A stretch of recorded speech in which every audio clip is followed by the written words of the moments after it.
So yung mga kasang no, may napansin na naman si Mrs. dito sa ating mga aquarium. Ikaw may kasalanan dyan eh. At ito ang ating 50 gallons, may nakikita siyang tulo-tulo dyan. Ako hindi ko nakikita agad.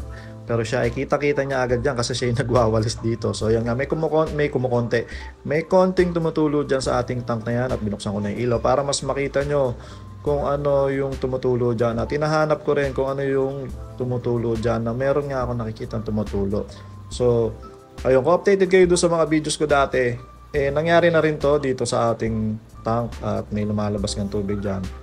At nilagyan ko ng sealant yan pero ganyan pa rin, no? At tumatagos na naman yung tubig dyan. Di ko alam kung saan yung crack dyan. Dapat talaga i-reseal natin yan ng maayos.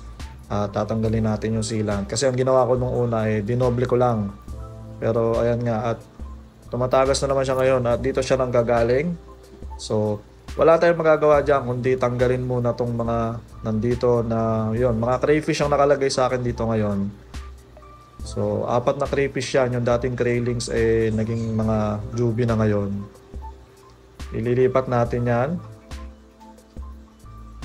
So, yung mga crayfish dyan ay naisip kong ilagay dito sa 20 gallons. At itong 20 gallons naman ay may lamang flower horn at ilalagay naman natin dito sa taas na 50 gallons dahil walang laman yan na nakaraan. So, gawin na natin ng mabilis yon. At kailangan ko tanggalan to ng tubig bago pa bumaha dito.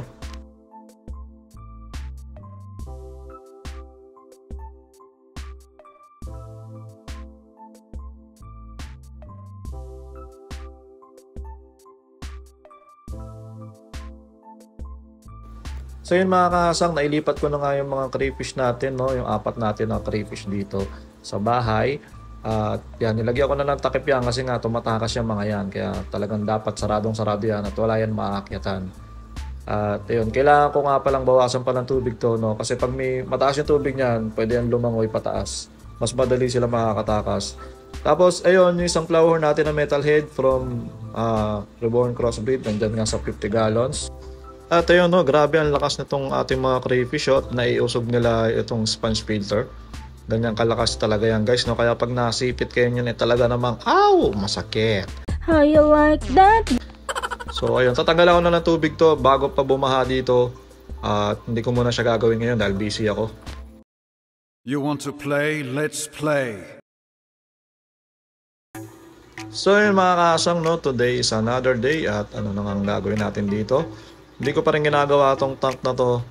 At yung mga crayfish natin naisip kong pakainin dahil nakita ko sila na parang gutom na.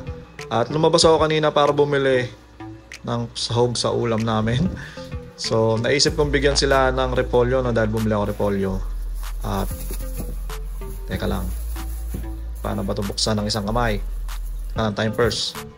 So yun guys, nabuksan na natin yung repolyo. So itatapon lang din naman itong mga nasa ibabaw na to na piraso ng mga repolyo na yan. So kukunin ko na yan at ibibigay ko sa hamster siguro tsaka sa crayfish kasi kinakain nila yan. At yun, may isang crayfish nga tayo dito na walang paa na meron ng paa. So lalagyan natin siya na isang piraso. At ayun, hindi pala lumulubog ang repolyo. Gunggong! Ba yan? Hindi ko alam yan. Kasi ako nagluluto Hindi pala lumulubog ang repolyo sa tubig. Paano niya makakain yan, di ba? Try natin durugin. Tingnan natin kung lulubog, no? Dahil pag nakalutang na ganyan, medyo hindi niya makakukuha yan. Dahil nga mataas yung tubig natin. At hindi naman lumalangoy talaga yung ating mga crayfish. Ang gaganda ng aking mga low tetra, no? So, yun. Inisip ko na lang nalulubog din yan mamaya pag nababad na yan. So, dito naman, magdudurog ako. Dudurugin natin yan para kung sakali baka lumubog. So yan na nga, no, nadurog natin ng konti yung ating mga repolyo at lalagay natin dyan. At ayun, naglutangan pa rin sila mga kasang. Di pala talaga lumulubog to.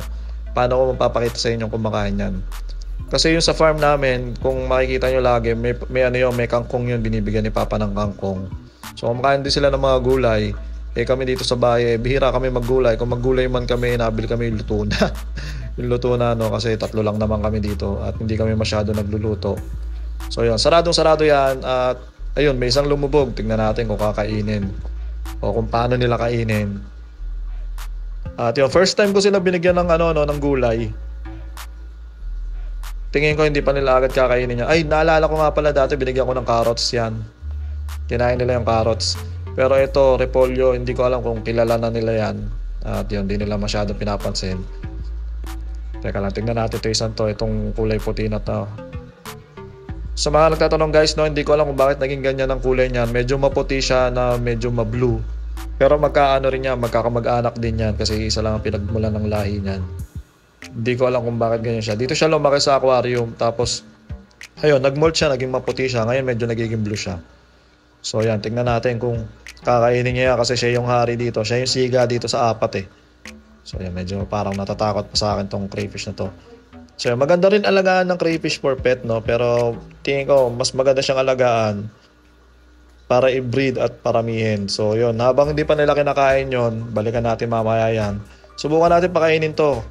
Ang tagal na nito hindi kumain guys, mga isang linggo na. So yun, bumabalik yung kulay niya pero ang dami niya pa ring white poop. At nilagyan ko nga ng ano yan, ng heater. Dahil nga may hexa siya, ngayon di na ako nakabili ng gamot niyan. At ayan, iwa-water change ko lang. Pati itong ating maliit na flower horn dito na ayan, nagbabulging anus. O parang may lumalabas na intestine sa kanyang tiyan. May lumalabas doon, oh. Ayan. Pag napapasobra siya ng kain, ganyan siya. Pero bumabalik din naman yan. Pero isang sign pa rin niya na na meron siyang internal parasite. Tapos yung isang female natin dito ito goods na goods pa to. Kaso lagi niya tinatanggal tong air niya dyan. Air supply niya. So, lagi niya pinagtitripan to. Buti hindi namamatay yan. Laging walang bubbles. Yung kanyang sponge filter. So yun, try natin bigyan to ng pagkain. So ang pinapakain ko nga dito ay Yokiko Platinum. Ito lang ang binibigay ko sa flower horn ko. Tapos minsan nilalagyan ko ng enhancer. Minsan pag may time ako, yan, bigyan natin na isa. Yan, ay naku, hindi tinignan, inaamoy lang. Kahapon pala binigyan ko na isa to, kumain to. Pero hindi kasi pwedeng pilitin pag ayaw kainin. Bigyan naman natin tong isang maliit. Ito kakain to, yung female. Ay, natakot yata sa akin, stress. Itong metalhead, matakot Dapat kasi ang flower horn, matakaw yan, kagaya niyan. Pagkalagay mo pa lang, dapat humahabol na sa pagkain yan. Ganyan yung mga flower horn na good condition. Pagkalagay mo pala ng pagkain, nagwawala na talaga yan at kala mo hindi pinapakain ng ilang dekada. Yan Pag nakita niya, kakainin niya agad yan. Parang nagmamadali na, wala namang agaw sa kanya, pero nagmamadali siya. Ganyan ang mga flower horn na good condition. At pag hindi na nagre-react yung flower nyo sa pagkain, mag-isip na kayo guys, malamang sa malamang niya may sakit yan. Ito nga, bulging anus pa yan, pero malakas pa rin kumain yan. Kaso hindi ko masyadong binibigyan ng pagkain nga, kasi nga pag sumusobra sa kain, ganyan na nangyayari. Pero gumagaling naman yan. So yan, naka-heater nga silang dalawa. Nung isang may hexa. Kaya mamaya kakainin niya rin yan. So itong mga crayfish natin, di pa kumakain. Bigyan muna natin itong male na flower natin dito ng 5 piraso lang. Sa mga nagtatanong, ilang pellets lang binibigay ko dyan? 5. Marami na ang 10. Pag nagbigay ako sa kanya ng 10, medyo dumudumi na yung tank niya nun. Tapos twice a day lang ako magpakain. Minsan once a day lang pag malamig. So kahit gaano kalaki pa yung flower nyo, tatantsahin nyo pa rin. Hindi porket malaki, dapat marami kayong bibigay. Kasi idudumi lang nila yan pag sobrang dami na bigay nyo. Tapos yun, iniisip ko na bigyan to ng pangalan. Kung may ma-recommend kayong pangalan para sa ating flower na to. Kasi wala itong pangalan Ito yung binigay sa atin nung nakaraan. Na walang pangalan. Mas maganda sana kung may pangalan to, kasi for keep ko naman talaga yan. At yan nga yung sinusubukan ko i-breed. Pero hindi pa siya ma-breed. 3 beses na. Nung huli, nag-wigglers. Tapos yun, isa pa nga sa mga kung good condition ng flower horn nyo, sumusunod sa kamay yan. Hindi na yan tinuturuan guys. Lahat ng flower horn ganyan. So yun na nga mga kaasang, balikan natin tong ating crayfish kung saan kinakain niya na yung binigay nating repolyo. So ayan, medyo vegetarian kayo ngayon Vegan ang ang diet nyo ngayon.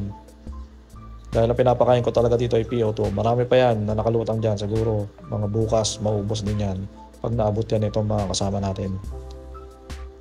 So ayan, hanggang dito na lang muna mga kaasang. Sana nag-enjoy kayo sa video na to. At Sana huwag kayong magsawang mag-like sa aking mga videos at mag-abang at makapag-unahan sa first comment. At syempre, bago natin tapusin ang video na to, lagay na natin yung mga shoutout. Shoutout po kay Melon at Mango ng Payatas. Maraming salamat po kay Charles sa Team FHD Crossbreed, kay PJ Sub, kay John, kay Jack Cerezo at kay Vance Exotic TV. Shoutout po sa inyong lahat.